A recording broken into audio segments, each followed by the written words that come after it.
नमस्कार, मेरा नाम ज्ञानेश्वर है और आपने देखना शुरू कर दिया है नई सिटीज। मेरे साथ तीन खास मेहमान जुड़ रहे हैं देश के तीन शहरों से। कुमार भवेश चंद्र जी हैं, लखनऊ से, उत्तर प्रदेश से जुड़ रहे हैं। बहुत पुराने पत्रकार हैं।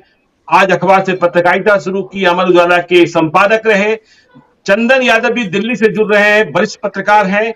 और रंजन ऋतुराज जी, फेसबुक पर जो लोग बिहार के हैं वे रंजन ऋतुराज जी से परिचित होंगे। इनका ब्लॉग दालान बिहार के मुद्दों की बात करते रहते हैं, बिहार के सामाजिक सरोकार की बात करते रहते हैं।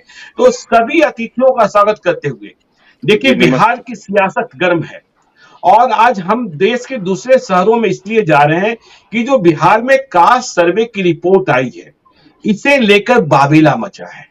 जो इंडिया अलायंस की पार्टियां हैं, लालू यादव हैं, नीतीश कुमार हैं, वे तो बहुत खुश हैं कि सब कुछ सही हुआ। अब वे कह रहे हैं जिसकी जितनी भागीदारी उसकी उतनी हिस्सेदारी। चलिए, इस पर भी कोई आपत्ति नहीं है। लेकिन विवाद इस पर शुरू हो गया है। उपेंद्र कुशवाहा कह रहे हैं उनके यहां तो कोई पूछने ही नहीं आया था, बड़े नेता है। कुशवाहा जाति की संख्या भी कम बताई जा रही है, ऐसे आरोप लग रहे हैं।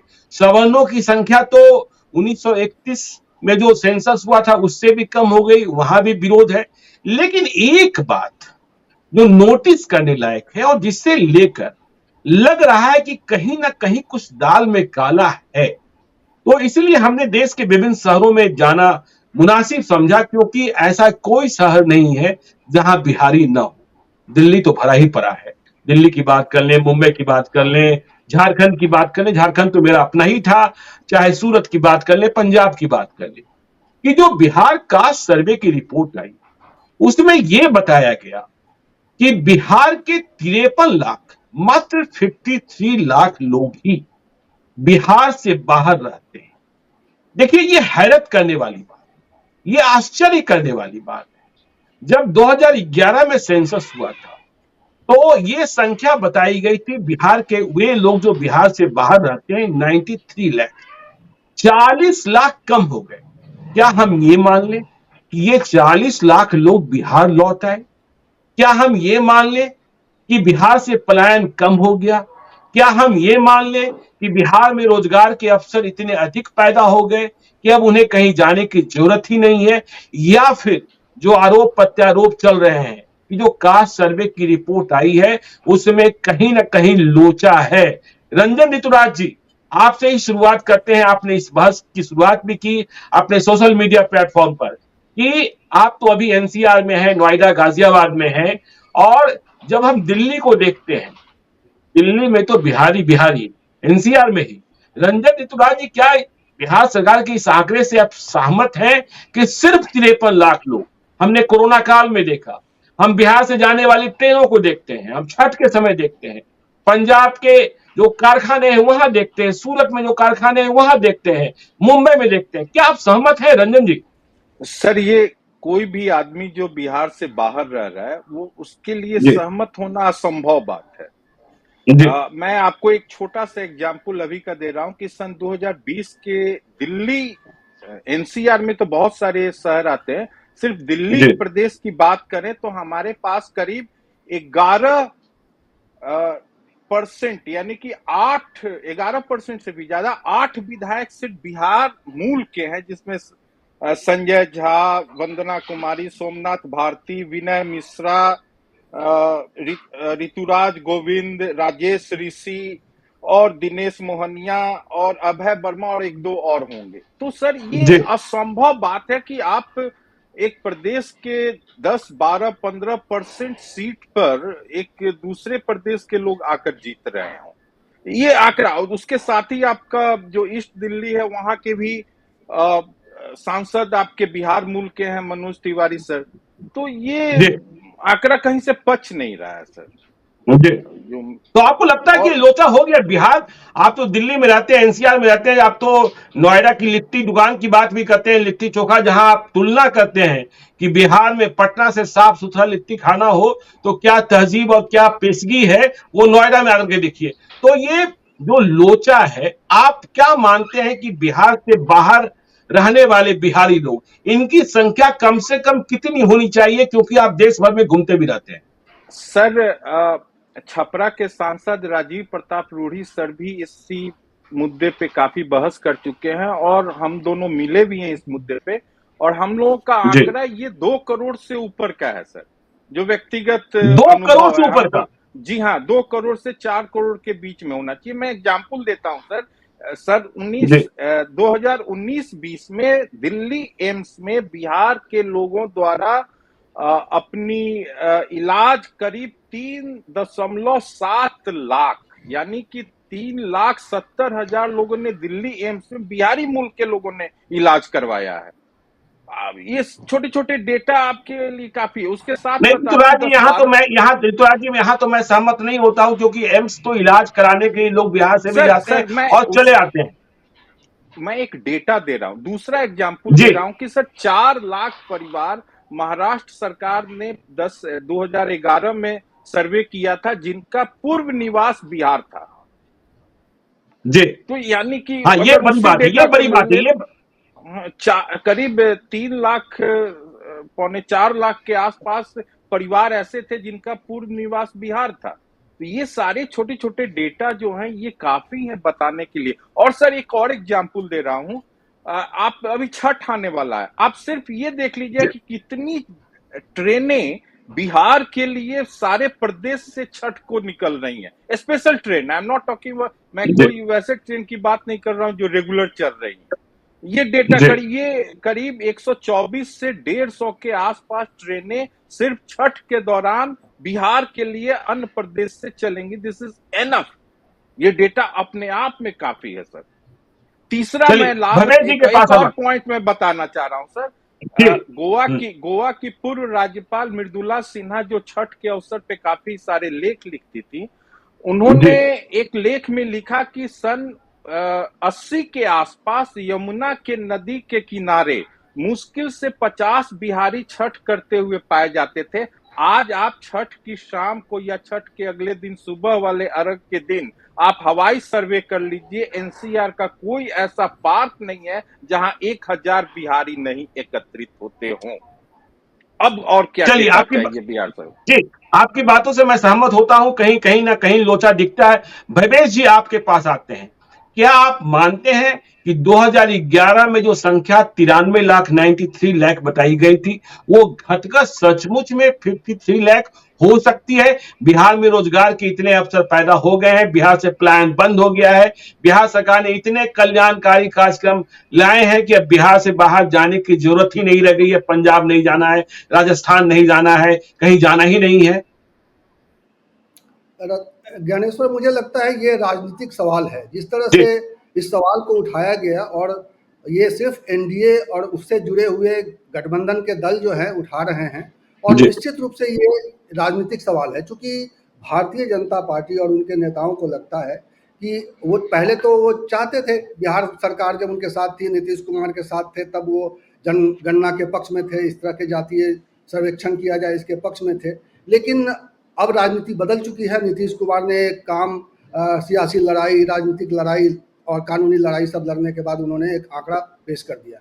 अब जहाँ तक ये कह रहे हैं, ऋतुराज कह रहे हैं कि भाई बिहार से बाहर बहुत बड़े बड़े जलसे दिखाई देते हैं जिसमें बिहारियों की मौजूदगी होती है। उत्तर प्रदेश में भी हम यहाँ पे लक्ष्मण झूला मैदान में जब जाते हैं छठ के दिन, तो ऐसा लगता नहीं है कि मैं बिहार से बाहर हूँ, जी, लेकिन मैं बिहार से बाहर हूँ। और 2085 से, आपको मालूम है, 89 से मैं बाहर चला गया था, और 91 से तो मैं दिल्ली में था। जब मैं वहाँ दिल्ली में 20 साल रहा तो मैं दिल्ली का नागरिक था। दिल्ली में मेरा वोटर कार्ड बना हुआ था, मैं वहाँ का नागरिक था। मैं बिहार का नागरिक नहीं हो सकता था। शुरू के कुछ सालों में एक अव्यवस्था सी थी जहाँ पर हम दिल्ली के भी नागरिक हो सकते थे और बिहार में भी हमारा वोटर कार्ड चल रहा है। जी, लेकिन अब जब डिजिटल एज आ गया, उसके बाद से ये संभव नहीं था।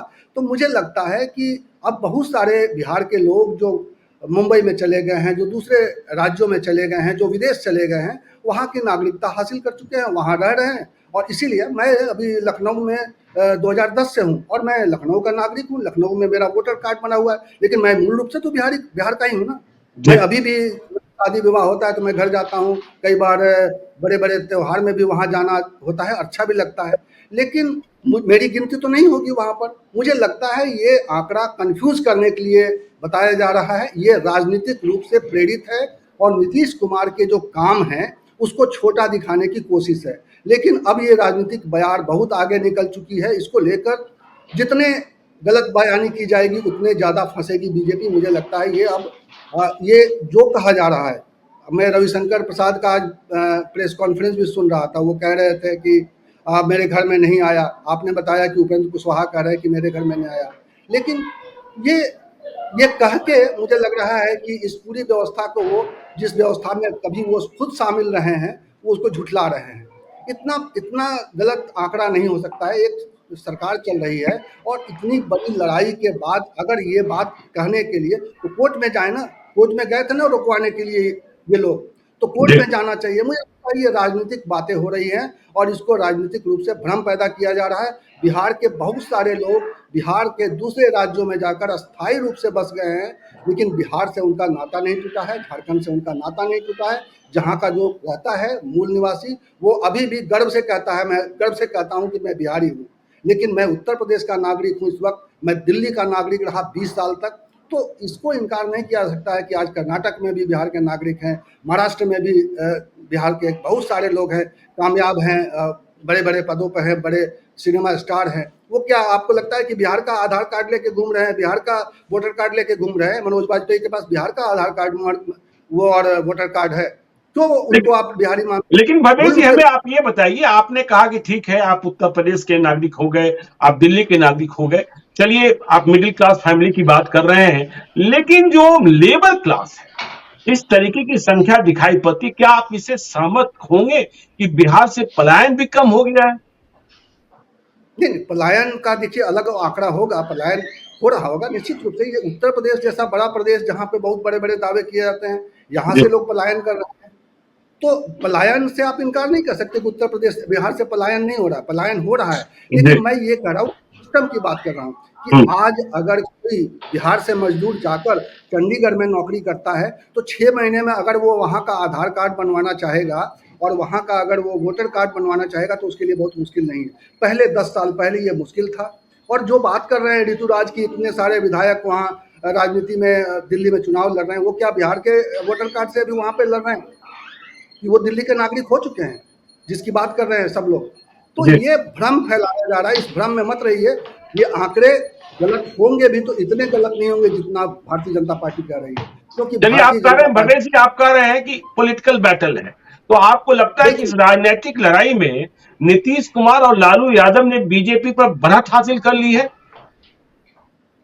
देखिए, नीतीश कुमार और लालू यादव ने कितनी बड़ी बढ़त हासिल कर ली है, ये इसके बाद, इस जनगणना आने के बाद जो चुनाव होंगे वो नतीजे आपको बताएंगे, उसमें उसका रिफ्लेक्शन मिलेगा। लेकिन मैं ये कहता हूँ कि नरेंद्र मोदी जो खुद को पिछड़ों का नेता उन्होंने बनाया, क्योंकि जब वो मुख्यमंत्री बने थे गुजरात में, तब उनकी जाति पिछड़े वर्ग में नहीं आती थी, वो उन्होंने अपनी जाति को पिछड़े वर्ग में शामिल कराया, वो पिछड़ों के नेता बने। भारतीय जनता पार्टी ने बड़ी संख्या में पिछड़ों का समर्थन हासिल किया। मुझे याद है उत्तर प्रदेश में जब बनारस से उनका कैंडिडेचर अनाउंस होना था, उससे पहले अनुप्रिया पटेल की पार्टी से जब तक उनका गठबंधन नहीं हो गया तब तक उनका कैंडिडेचर अनाउंस नहीं हुआ। मैं आपको ऑन रिकॉर्ड कह रहा हूँ, आप जाके बैक आप रिकॉर्ड चेक कर लीजिएगा। तो पिछड़ों की राजनीति को नरेंद्र मोदी ने बहुत अच्छे तरह साधा था, लेकिन लालू यादव और नीतीश कुमार ने ये एक ऐसा दांव चला है 2024 से पहले जो बड़ा दांव है, और अब ये कितना बड़ा दांव है ये 2024 का नतीजा बताएगा, और उससे पहले शायद इसकी झलक ये जो चुनाव 4-5 राज्यों में हो रहे हैं, आप मेघालय को छोड़ दीजिए, लेकिन इन राज्यों में जो चुनाव हो रहे हैं, छत्तीसगढ़ में, राजस्थान में, मध्य प्रदेश में, यहाँ इसकी हनक आपको दिखाई देगी। चलिए, हनक दिखाई पड़ेगी। चंदन यादव जी के पास आते हैं। चंदन यादव जी दिल्ली से जुड़े हुए हैं। चंदन जी, पूरे देश में, दुनिया में चर्चा होती है बिहारी बिहारी, और हम कहते हैं हम बढ़ते चल रहे हैं। मजबूरियां हो, नौकरी की जरूरत हो, अफसर की तलाश हो, हम बाहर जाते हैं, लेकिन मूल रूप से बिहारी हैं।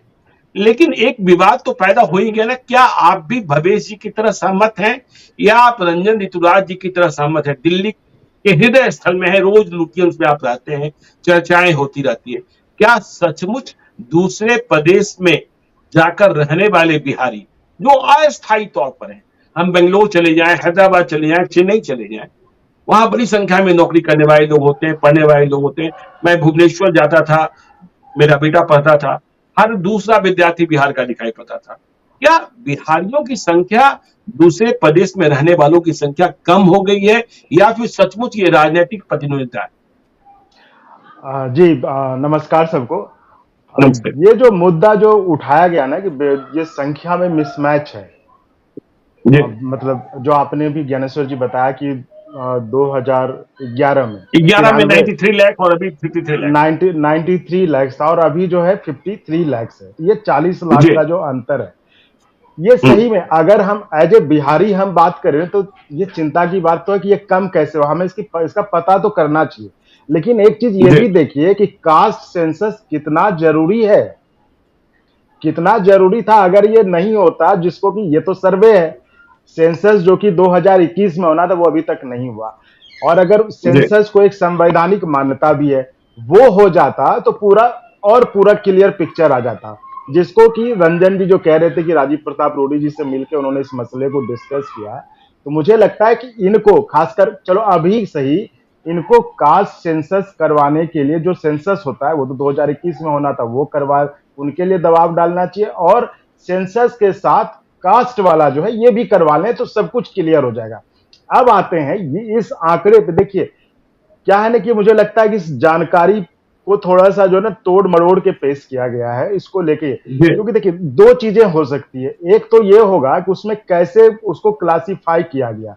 एक चीज हो सकता है कि जी अब मैं हूं यहाँ दिल बिहार से बाहर हूं तो मैं बिहारी, लेकिन अगर मैंने यहाँ का वोटर कार्ड बना लिया, यहाँ का निवासी हो गया, तो शायद मैं यहाँ का निवासी हो गया तो शायद हो सकता है उसका एक अलग क्लासिफिकेशन हो कि नहीं भाई ये बिहार के लेबरर हैं, ये आते जाते रहते हैं तो ये यहाँ के हो गए, ये हो सकता है। जी, अब क्या है मुझे नहीं पता क्लासिफिकेशन में क्या है।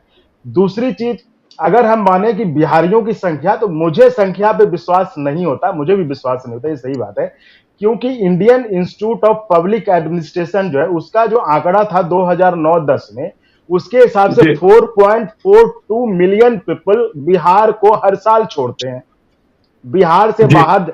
अभी तो और भी होगा। तो मैं कह रहा हूं जब हम्म, हर साल 4.42 मिलियन, चलिए 42 को हटा दीजिए, 4 मिलियन पीपल भी अगर यानी कि 40 लाख हो गए, वो लोग अगर हर साल बिहार को छोड़ते हैं तो समझ लीजिए कितनी बड़ी संख्या होगी। तो मेरा ये कहना है कि इस पे हमें देखना होगा कि ये क्लासिफाई कैसे किया गया है। और दूसरी बात, अगर इतनी संख्या कम हुई है 50 लाख की, तो मुझे लगता है कि इस समय तो रंजन जी और राजीव प्रताप रूडी जी को खुश होने की जरूरत है, क्योंकि सरकार उस समय बिहार में बीजेपी के साथ नीतीश कुमार जी की थी, तो उन्होंने सुशासन का सरकार कहते भी थे उस समय। तो हो सकता है रोजगार के ज्यादा अवसर सृजित किए गए हों तो वो सारे बिहारी वापस आए हों बिहार, ये भी हो सकता है। और इसकी चंदन जानकारी जी के देखिए। लिए, जी, और इसकी सही चंदन जी जानकारी आपने मिले, एक इसके बात लिए कही। एक कास्ट सेंसस पूरे देश के लेवल पे होना चाहिए, जिससे पूरा आंकड़ा क्लियर हो जाएगा कि कितना है कितना नहीं है। नहीं, हम अब रंजन तो जी के पास आ रहे हैं, रंजन जी के पास आ रहे हैं, रंजन जी के पास आ रहे हैं, लेकिन चंदन जी आपने कहा कास्ट सेंसस, हमारे प्रधानमंत्री नरेंद्र मोदी ने कल कह दिया देश में दो ही जाति है, गरीब और अमीर। फिर कहां से यादव, भूमियार, राजपूत कब तक करेंगे? दो ही जाति है, प्रधानमंत्री कह रहे हैं, ठीक है। बिहार में बीजेपी नई परिस्थितियों में लालू और नीतीश के सामने सरेंडर करती हुई दिख रही है, क्योंकि उसने भी कास्ट सर्वे का समर्थन कर दिया है। लेकिन देश का मिजाज अलग बीजेपी के दृष्टिकोण से, और बिहार का मिजाज अलग। हाँ रंजन जी, आपकी बातों से सर इत्तेफाक नहीं रख रहे हैं लोग।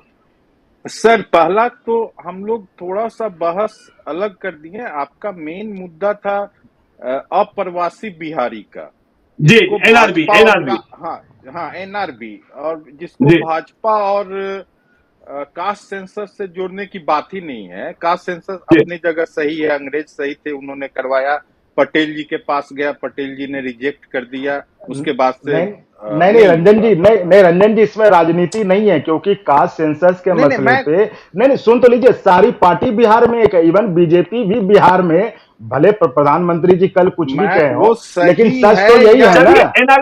एनआरबी पर नन रेजिडेंट बिहारी हाँ पर हम लोग फोकस एनआरबी करें। पर हम फोकस करें सर। अभी जी, एनसीआर की आबादी लगभग 4.5 करोड़ से 5 करोड़ के बीच में। एनसीआर मतलब कि ग्रेटर नोएडा, नोएडा, दिल्ली, गुड़गांव, फरीदाबाद इत्यादि जो शहर आसपास जी। हैं, इनकी आबादी 4.5 करोड़ से 5 करोड़ के बीच में आकलन किया जा रहा है, जिसमें करीब 2.5 करोड़ से 3 करोड़ के बीच में सिर्फ दिल्ली की आबादी है। अब एक और डेटा आया था नेशनल कैपिटल टेरिटरी जो भी संस्था है उसके तरफ से, कि लगभग जो भी माइग्रेट हो रहे हैं, दिल्ली में आ रहे हैं, पलायन करके दिल्ली में आ रहे हैं, उसमें लगभग 7% लोग सिर्फ बिहार के 4 जिला से हैं, समस्तीपुर, मधुबनी, दरभंगा और पटना। तो सर ये डेटा ठीक है। अब 1900 हम गिरमिटिया मजदूर 18वीं शताब्दी से रहे हैं सर, हमारे जी। लोग मॉरिशस गए, फिजी गए, लेकिन 1990 के बाद जो दिक्कतें हुई उसके कारण कोई बिहारी किसी भी जाति का हो जो बाहर रह गया वो वापस नहीं लौटा है सर। अगर जो लौटा भी है तो यहाँ तक कि छोटे छोटे जो टेक्नीशियन थे, आईटीआई करके इलेक्ट्रीशियन बने, वो भी बिहार से बाहर गए तो उन्होंने अपना एक व्यवस्था 10, 20, 30 साल में कर लिया। मिडिल क्लास भी किया, अपर मिडिल क्लास भी किया, हर लोगों ने किया है। तो ये कुल संख्या, बात एनआरबी की हो रही है, तो ये कुल संख्या लगभग 2 करोड़ की होगी। और इसको मैं जी। पार्टी पॉलिटिक्स और कास्ट सेंसस से जोड़ने की बात नहीं है, क्योंकि इसमें हर जाति के लोग हैं।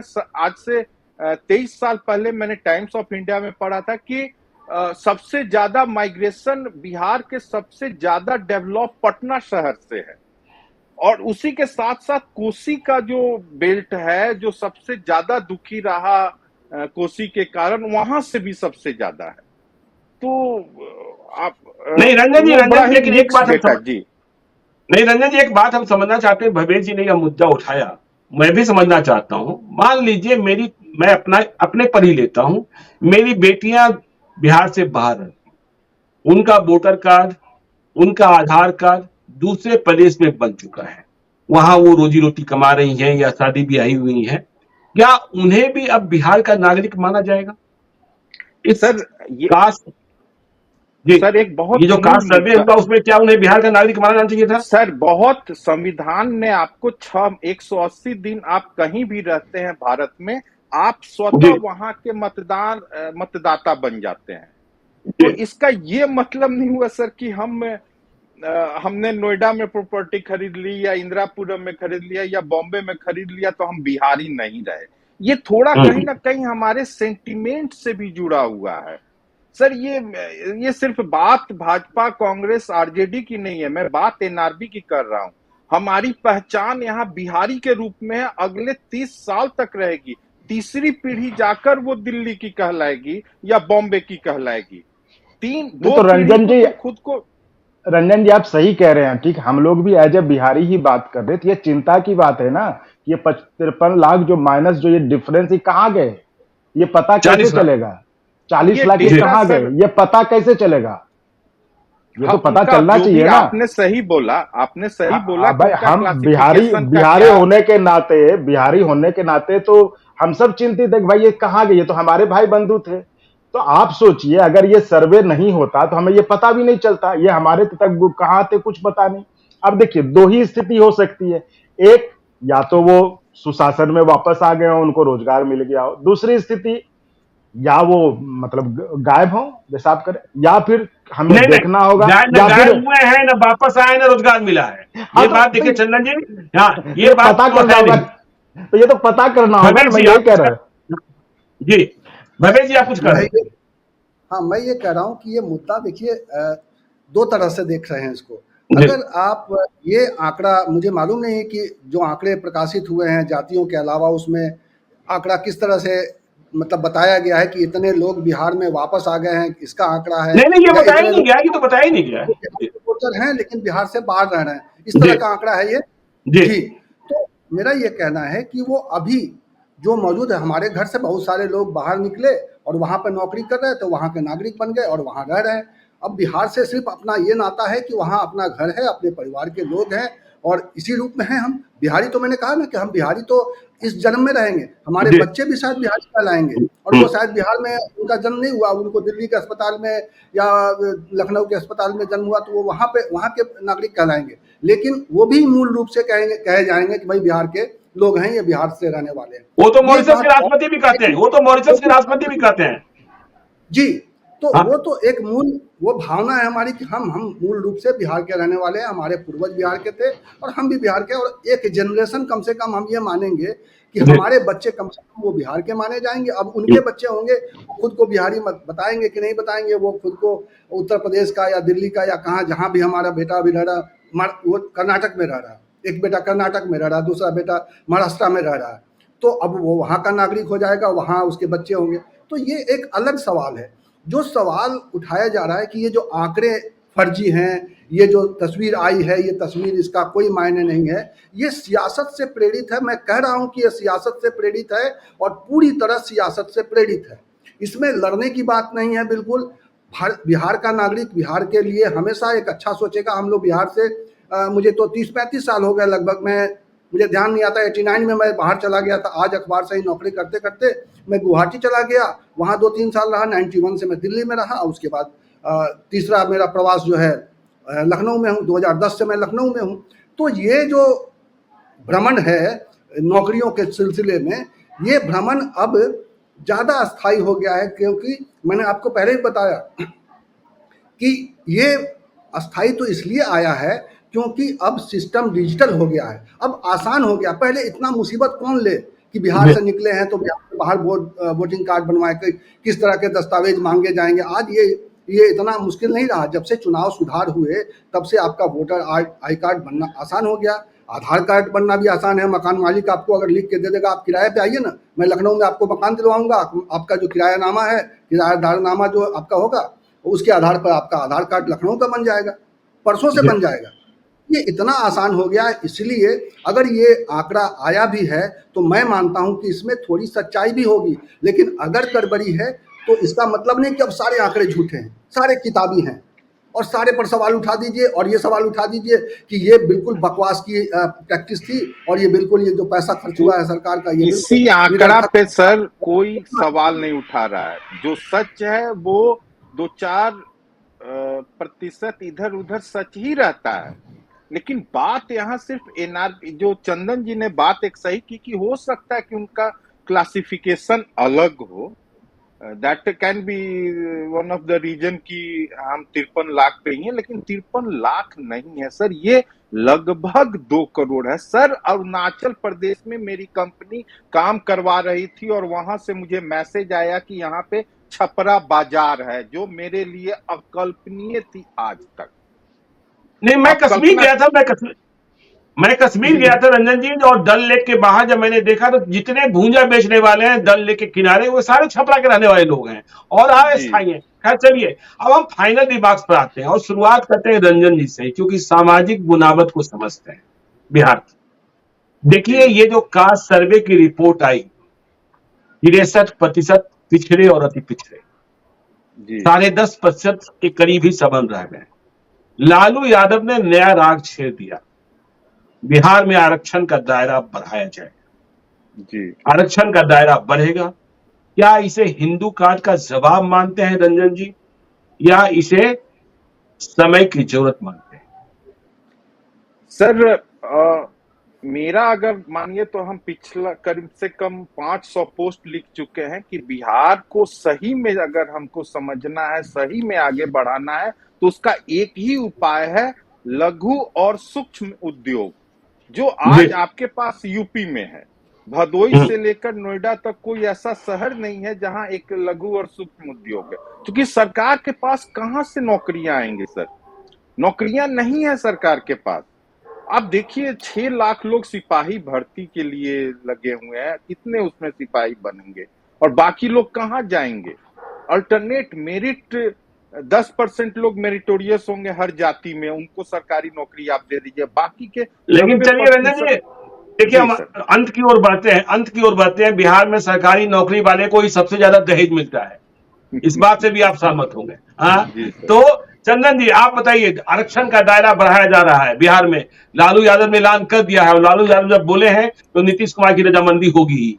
देखिए जिस तरह से, एक तो इस चीज पे थोड़ा एक मैं क्लियर कर दूं कि ये बिल्कुल जी सही, कास्ट सर्वे जो था ना, जो हुआ है ये, इससे कुछ जी पता करना नहीं था कितने लोग कहाँ रहे, इनसे एक मोटा मोटी एक पता करना था किस जाति की कितनी जनसंख्या थी, तो उस मकसद जी में कास्ट से सर्वे सफल है। दूसरी बात रही कि अब जो आगे क्या होगा, तो आपका जो सवाल है ज्ञानेश्वर जी, उसमें यही कहना चाहूंगा, जिस तरह से भाजपा एग्रेसिव हिंदुत्व को लेके बढ़ रही थी, देखिए ये 90 का समय हुआ था जब आप हिंदुत्व को लेके हमेशा लड़ाई मंडल और कमंडल की होती है, तो जी लालू जी और नीतीश जी दोनों ने जो है अपना कमंडल उठाया, और इनके पास मतलब मंडल उठाया, और इनके पास अपना कमंडल है ही, तो हमेशा स्थिति वही है, लड़ाई मंडल वर्सेस कमंडल की होगी। जाहिर है इसमें इनको लग रहा है कि इनको फायदा होगा। आप शायद यही पूछना चाह रहे थे ना? जी बिल्कुल। अब भवेश जी, मंडल वाला कमंडल को भगाएगा कि कमंडल वाला मंडल को भगाएगा? Final remarks. देखिए भगाएगा कौन किसको, लेकिन ये मंडल और कमंडल की राजनीति ही है, और ये जी राजनीति नीतीश कुमार की भी बहुत गहरी राजनीति है। आप हाँ देखिए कि 2020 में जब नीतीश कुमार कमजोर दिखाई दिए राजनीतिक रूप से, चुनावी रूप में, जब उनको 43 सीटें आई तो वो समझ गए कि उन्होंने जो कुछ किया है पिछले 15 सालों में, उनको कुछ एक ऐसी और लकीर खींचनी पड़ेगी जो उनके राजनीतिक कद को एक बार फिर से कायम करे। तो ये जो मंशा है, ये जो राजनीतिक जातीय जनगणना हुआ है, इसके पीछे राजनीतिक पहलू है, इससे जी कोई इनकार नहीं कर रहा। और ये बड़ी राजनीति 2024 के लिए भी है, क्योंकि हिंदुत्व के कार्ड का काट सिर्फ जातीय हो सकता है कि भाई तुम अगर धार्मिक आधार पर विभाजन करते हो तो हम जातीय आधार पर विभाजन करके इसका हम राजनीतिक लाभ उठाएंगे, और यही कोशिश भी होगी। जनता तो हमेशा चाहती है कि उसके सपने पूरे हों, उसकी ज़िंदगी में थोड़ी खूबसूरती आए, ज़िंदगी में थोड़ी सी जो है वो थोड़ी मतलब बदले, जी अच्छाई की ओर बढ़े। लेकिन ये राजनीतिक दल इसको इन्हीं चीज़ों में फंसा के रखना चाहते हैं। ऐसा नहीं है कि 2024 के बाद अगर इंडिया अलायंस की सरकार आ जाएगी तो भारत में कोई स्वर्ग हो जाएगा, या सब कुछ एकदम सामाजिक न्याय का तो ऐसी हवा बहेगी, ऐसी हवा बहेगी कि पूरा देश जो है उसमें डूब जाएगा और एकदम खुशहाल हो जाएगा, अमेरिका से भी ज़्यादा तरक्की कर जाएगा और चाइना से ज़्यादा जो है जी आर्थिक रूप से मजबूत हो जाएगा। तो ये होने वाला नहीं है, लेकिन ये है तो राजनीति ही। लेकिन इस राजनीति को समझना पड़ेगा। और मैं, आप एक जो सवाल पूछ रहे थे कि आरक्षण ज़्यादा मिलना चाहिए कि नहीं, जी आरक्षण उनको मिलना चाहिए, लालू यादव के लड़के को क्यों मिलना चाहिए, जो आईएएस है यादव उसको क्यों मिलना चाहिए? आरक्षण मिले जातियों के आधार पर, लेकिन ये जो है बहुत ही हार्ड क्राइटेरिया बनना चाहिए कि जो जी क्रीमी लेयर है, हम्म, एक आधार तय कि जो इस आरक्षण का लाभ उठा के या वैसे भी स्वाभाविक रूप से अपनी जिंदगी को थोड़ी आगे बढ़ा चुके हैं, उनको आरक्षण कतई न दिया जाए, ये पाप होगा। और जो भी अंबेडकर को कोट चलिए करते हैं ना, चंदन जी बोल लीजिए, बहुत संक्षेप में बोल लीजिए। अब मैं बहुत एक बहुत लास्ट ही एकदम जी संक्षेप में बोलूंगा, क्योंकि मैं ये बहुत जगह हाँ सुनता हूँ। देखिए ये मतलब मैं बहुत पढ़े लिखे लोगों से भी सुनता हूँ, मैं भी कहीं बैठता था ना दिल्ली में, लोग कहते रहे तुम तो यादव वो आरक्षण मिलता होगा। आरक्षण जी बाय बाय बर्थ किसी को नहीं मिलता है। अगर मैं यादव में पैदा हुआ तो आरक्षण मुझे नहीं मिला, आज तक नहीं मिला, क्योंकि एक सर्टिफिकेट बनता है ओबीसी का जिसपे साइन करना होता है कि आपका एनुअल इनकम इतना होता है, आपके पिताजी साइन करते हैं। नहीं होता, जब तक कि वो सर्टिफिकेट साइन नहीं होगा आरक्षण आपको नहीं मिलेगा, चाहे आप ओबीसी के किसी ईबीसी में कहीं भी हो। इसलिए कह रहा हूं ये परसेप्शन निकालना चाहिए। और रही बात, तो इसलिए कह रहा हूं आरक्षण जो है, और आरक्षण सिर्फ इसके लिए नहीं था, आरक्षण था सोशली आप जो है इंपावर्ड हो, है ना? तो इसलिए करो ये चीज थोड़ा सा मतलब इसको क्लेरिफाई मतलब सही किया जाए। और मैं चूंकि हम लोग सब देखिए जब बिहारी की तो तरह जुड़े हुए हैं। चंदन जी, जो जी आरक्षण का लाभ उठाकर आईएएस आईपीएस मंत्री बन गए, एमएलए बन गए, वो भी नहीं सोशली इंपावर्ड नहीं हुए? नहीं सर, तो वो गलत है, उसको चैलेंज किया जा सकता है, क्योंकि वो बन ही नहीं सकते, उनका ओबीसी नहीं, सर्टिफिकेट का मैं ओबीसी की बात नहीं कर रहा हूँ, बाकी जातियों की बात कर रहा हूँ, मैं नहीं। एससी एसटी की भी बात कर रहा हूँ। तो सर उस पे किया जाए ना, लेकिन ऐसे तो हम कोई भी ऐसे आरक्षण का लाभ नहीं उठा सकता बाय बर्थ। मैं आपने यही तो कह यादव रहा जाति की बात कर दी। चलिए हूं। हाँ चलिए पूरे चलिए, तो ओबीसी इस में। बात से चलिए और ओबीसी की बात कर दी। एक चीज और सर, हम लोग सब बिहारी जी होने के नाते जुड़े और इस चर्चा में शामिल हुए थे, तो मुझे लगता है कि रंजन जी अब आप इस पे करिए कि पूरे देश के स्तर पे ये सेंसस हो जिसमें कि कास्ट कितना है ये भी पता है, इसको लेके अभियान चलाइए आप, जैसे आपने अभी जो सर नंबर मिस सर वो किसके लिए किया डेटा ना। सेम होगा, वो डेटा अरे सेम होगा नहीं, 1931 ये का। हम पहले चलिए कैसे कह डेटा सकते सेम हैं? हो गए, इस पर आगे भी चर्चा करेंगे, समय का अभाव, इस बातचीत को यही खत्म करते हैं। एक मिनट में आप कर जी दूंगा, एक मिनट में आप कर दूंगा। जी देखिए पूरे पूरे देश में अगर इस तरह का कोई अच्छा सा सर्वे होगा तो ये भी पता चल पाएगा कि किस राज्य के लोग किस वजह से दूसरे राज्यों में जाकर नौकरी करते रहे और जी वहाँ जाके स्थायी हो गए, तो ये एक फिगर भी आएगा कि किन लोगों का इस तरह से माइग्रेशन हुआ है। तो माइग्रेशन भी पूरे देश में, ऐसा नहीं कि सिर्फ बिहार से बिहार लोग से माइग्रेट हुआ कर रहे है, हैं, बिल्कुल। उत्तर प्रदेश जैसे बड़े राज्य से माइग्रेट कर रहे हैं, कर्नाटक के लोग दिल्ली आ रहे हैं, केरल के लोग दिल्ली आ रहे हैं। तमाम ये जो माइग्रेशन है, ये इसकी वजह सिर्फ ये नहीं है कि उसके प्रदेश में अपने यहाँ कुछ भी नहीं है, बिल्कुल तंगहाली है, एक एम्बिशन है। हमको और आपको लगता है कि हमको पढ़ने के लिए दिल्ली ही जाके पढ़ेंगे तो हम आईएएस बन पाएंगे, तो हम दिल्ली जाते हैं, आईएएस की तैयारी करते हैं। अगर आईएएस में नहीं हो पाता तो वहीं कोचिंग ज्वाइन कर लेते हैं, नहीं तो वहाँ पर पत्रकारिता करने लग जाते हैं, वहीं रह जाते हैं। तो ये एक माइग्रेशन जो है इस बात से नहीं जुड़ा होता है कि आपके प्रदेश में बिल्कुल कुछ नहीं है। अगर उस तरह से देखा जाएगा तो किस प्रदेश, कौन सा ऐसा प्रदेश बचा है जो ये दावा करेगा कि हमारे यहाँ के लोग जाते ही नहीं। जी चलिए इसके तो इस लिए बातचीत को यही खत्म करते हैं। हम अपने दर्शकों से कहते हैं कि यदि अब तक आपने हमारे YouTube चैनल लाइव सिटी को सब्सक्राइब नहीं किया है तो जरूर कर लीजिएगा, और यदि इस वीडियो को आप फेसबुक पेज के माध्यम से देख रहे हैं तो पेज को लाइक कीजिएगा, ट्विटर पर भी हमें फॉलो कीजिए। धन्यवाद।